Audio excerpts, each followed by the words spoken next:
Hello YouTube. Hope you're all doing awesome and having a great summer. I know I am. It's been pretty nice here the past 4 days in North Dakota, which is great considering that this spring has been a big bummer in terms of any heat. But today we are out looking for a great fishing spot.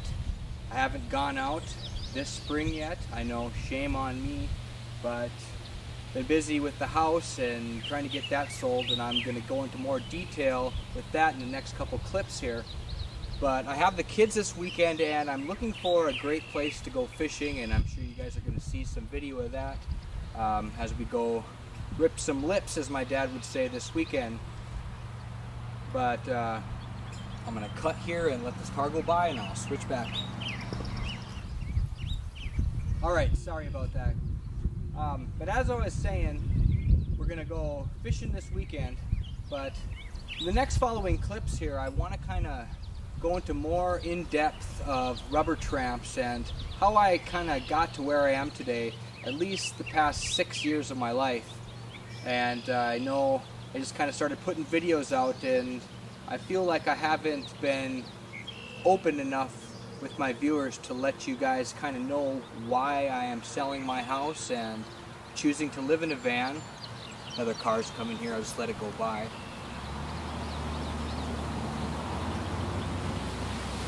But yeah, but as some of you guys may know, I do own my house in North Dakota here, and I'm choosing to sell it.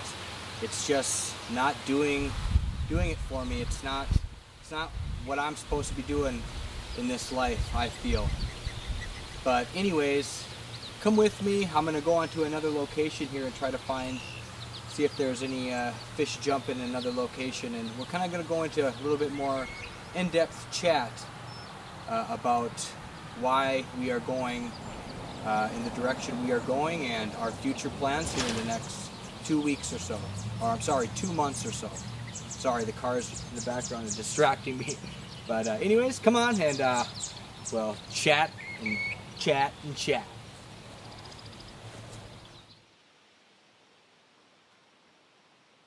Hello guys. As you can see, we are along the Missouri River here. One of my favorite locations. I'm sure you've seen it in several of my other videos. But as I was saying before, I'm going to go into a little bit more detail, probably about at least 5 years back, to kind of give you a rundown of situations that happened to kind of get me where I am right now. Around 2008, 2009, I started working at the Labor's Union, Local 563 here in town, and I work at power plants and things like that, and it was probably my first real good job that I made over $25,000 a year at, and for the most part I liked it. I lived in an apartment. I have lived in cars before I started living in this van, but that was a couple years after I got divorced, which was about 10 years back. I'm not going to go that far back. We're going to go about 2008, 2009, and like I said, I was in Labor's Union. We worked at the power plants mostly, construction type jobs, and I was fine with that, working a good hard day work for a good paycheck, and I thought it was a fair trade and continued on with it. You'd work during the summers, and the winter time, about 3 months, you'd get laid off and collect unemployment, which was all right, I guess. Now that I look at it, it's I don't have the same viewpoint as I did then, but anyway, that's for a different video, a different day. And this is what really happened that changed the majority of my life from then on. On April 3rd, 2010, I got a phone call from my mother, and apparently it's the weekend before Easter, and my father, biological father, and my stepbrother were driving out to go fishing, and my brother fell asleep, and they were going about 75, a big diesel pickup pulling a boat, and needless to say, the truck rolled over about 4 times, going about 75 miles an hour, and my father was killed instantly. Um, I come from a divorced family. My parents got divorced when I was 2, and I would go to Montana and visit my father 3 months out of the year in the summertime, and I would also see him like Thanksgiving and Christmas. But other than that, that was the time that I saw him, and he was always very busy. He worked for the Burlington Northern Railroad, and he was on call all the time. So I loved my father a lot. We did a lot of fun things. I have a lot of great memories from him, but I didn't get all the time that I thought or felt I deserved. And when he got killed, it really threw my life around. Um, I have a little tattoo that I got in memory of him. His nickname was Pablo, and he loved fishing and hunting. He won Sportsman of the Year 3 years in a row in Montana, which is a pretty big outdoors type community. So it's saying quite a bit for him and his skill level. And this is just a BNSF train. 1954. He was born November 23rd, 1954, and passed away April 3rd, 2010. Anyways, after he passed away, he had a life insurance policy, and I got a little bit of money from the life insurance policy. Now, you gotta understand that before I got this little bit of chunk of money, I worked very hard hours, very hard days, and didn't get a whole lot of money. I got money to barely get by, but I didn't have a substantial bank account, let's just say that. And once my father passed away, it left me with enough money to purchase a house. Okay, I could buy a house, buy cash, and apparently that's the American dream, right? That's the goal that all families strive for. They take out big bank loans to get them, mortgages, you know, they're striving for that bigger, better house than the neighbor. And my mother and stepfather, you know, I had this money, right, you know, and I was just kind of wondering what I should do with it. You know, they didn't want me to blow it all and, you know, spend it, which is wise, you know, but they wanted me to invest it, so they figured buying a house would be the thing to do. And before this happened, I never envisioned myself owning a house. You know, I just never did. I guess I never really thought what the future would be. I didn't think that far, but I never really thought that I'd ever own a house. So the idea seemed pretty nice, and I went along, and about 4 months, 5 months after I received the settlement, I purchased a house. And it was great for about a year. I had a little bit of leftover money where, you know, I could start up a DJ business, which I love music. I enjoyed music a lot. And I'll go into more detail on that in a later video, but let's just say that to be a wedding DJ is different than the type of DJing that I liked, which was playing my own music, and that business didn't do so well. And I'm going to cut right now and kind of get my breath to recap. It's kind of a lot. I'm not used to going into long spiels like this, so I don't want to get too long-winded. So I'm going to cut right now and kind of jump in right after the DJ business failing in the next clip. Thank you guys for sticking with me. See you next clip. Hello guys, thank you for coming back and joining me. But as I was saying, the DJ business didn't fare so well. I kind of realized that under pressure I'm not the best people person, and I just am more of a loner. I'd say I don't, it's not that I don't like people, but I find that I'm most happiest, you know, kind of like right now, out in the outdoors, nature, just listening to the birds chirp and, you know, the wind blow through the trees, and just kind of, you know, soaking that type of vibe up opposed to the party scene. Not to say that I didn't do my fair share of partying, because I sure as hell did.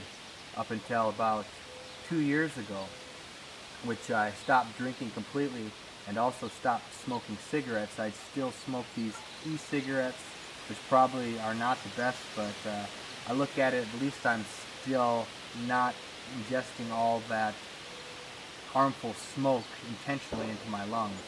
So for now, I'm going to keep puffing on these opposed to cigarettes. So after the DJ business didn't go so well, I just kind of started doing odd jobs and kind of went into a depression mode. I started shopping on the internet, purchasing things. I had a little bit of leftover money, and I did some work on the house. I redid the basement, but I bought a lot of junk. You know, let's say you saw an ad on like a YouTube video and you thought it was interesting and you wanted to go grab that item, you know, I wouldn't hesitate to go and purchase. I bought a lot of electronic gadgets, you know, that, you know, I think I was just trying to fill a void. I was just, you know, trying to be happy by accumulating things, and as I now have realized, that is not the way to be happy. And just to kind of fast forward about 3 years of living in the house, I accumulated so much stuff that, you know, it was just all over the floors and everything. And I had a house, and I never really even played with these items that I would get. I'd spend about two weeks with them, and then it'd be old news. And I think I was really just depressed and lost. You know, I lost my father. You know, my mentor, you know, when I ever had a problem, he was the guy who I went and asked, you know, a solution. He was always calm and always seemed to know what to say.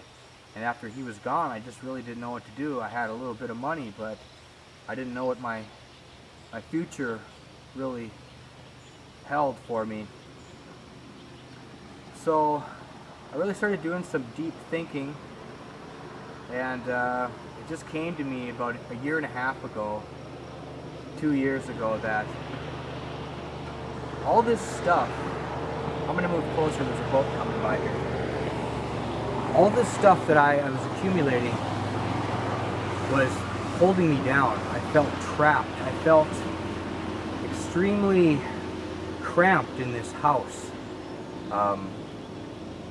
I felt, why do I need to have all this space? When I was first divorced and I lived in my car and just had all my belongings in the trunk of my car, and I'd go to the truck stops to shower, I felt so much more free than I ever did in this house. And the more that I think about it and the more that time goes by, I just feel like these houses, and especially my house for me, it's just kind of been a prison. So the past 2 years, I've really have been sold on the idea that, you know, I need to get out of this house. So I had some of the last bit of money that I had. I went and I purchased this van and started, you know, setting it up.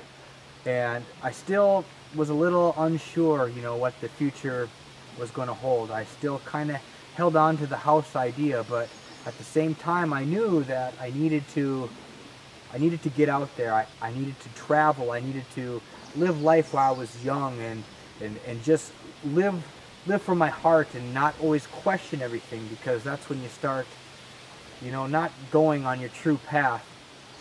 So I bought this van and fixed it up and started this YouTube channel, and also I started, you know, we still kind of on and off lived at this house, mostly lived in the house. You know, we travel in this van, and, you know, on the weekends and during the week, we'd, you know, live in the van to kind of get used to the idea. But it wasn't until about 3 months ago where it just hit me and I really needed to get out of this house. So